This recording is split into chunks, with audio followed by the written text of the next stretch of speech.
வணக்கம் மக்களே, நான் தான் உங்கள் டாக்டர் டி. இன்றைக்கி தான் நம்மளோட அவுட்ஃபிட்டு. காலையிலேயே காலேஜுக்கு கிளம்பி போயாச்சு. செம்ம ஜாலியாக இருந்தது. இன்றைக்கி கரிக்குலர் ஆக்டிவிட்டீஸ் வந்தது. ஸோ 3:30 மணி தான் முடிஞ்சுது. ஒய்ஃப்ட்ட வந்து எனக்கு கொஞ்சம் வேலை இருக்குது, 6 மணிக்கு தான் வருவேன்னு சொல்லியிருந்தேன்.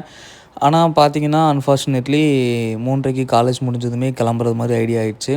ஸோ அவங்கள்ட்ட இன்ஃபார்ம் பண்ணாமல் சர்ப்ரைஸாக போயிட்டு அவங்கள சர்ப்ரைஸ் பண்ணலாம் அப்படின்னு சொல்லிட்டு ஃப்ரெண்டில் போய் பார்த்தா அவங்க பின்னால் இருந்தது தெரிஞ்சுது. ஸோ அப்படியே பின்னால் வந்து பார்த்தேன். பெரிய லெவலில் ஒன்றும் ரியாக்ஷன் ஒன்றும் இல்லை. இருந்தாலும் ஓகே ஃபைன், இது ஒரு சின்ன சர்ப்ரைஸ் நம்மளால் முடிஞ்ச அளவுக்கு பண்ணியிருக்கமேன்னு சொல்லிட்டு பண்ணியாச்சுது. அப்படியே கொஞ்சம் நேரம் சின்ன சின்ன வேலைகள்லாம் பண்ணிவிட்டு ஓகே எனக்கு கொஞ்சம் பைக்கில் அப்படி வெளியே போயிட்டு வரலாம், ஏன்னா சின்னவள ரவுண்டு கூட்டிகிட்டு போவேன். ஸோ இந்த வாட்டி 3 பேருமா சேர்ந்து போயிட்டு வரலாம் அப்படின்னு சொல்லிட்டு பைக்கில் கிளம்புனோம்.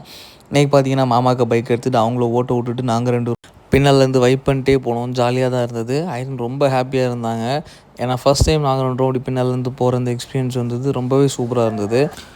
அன்றைக்கி டே ரொம்ப ஜாலியாகவே இருந்தது. காட்ஸ் கிரேஸில் வந்து ரொம்ப சூப்பர் ஃபைனாக போச்சுது.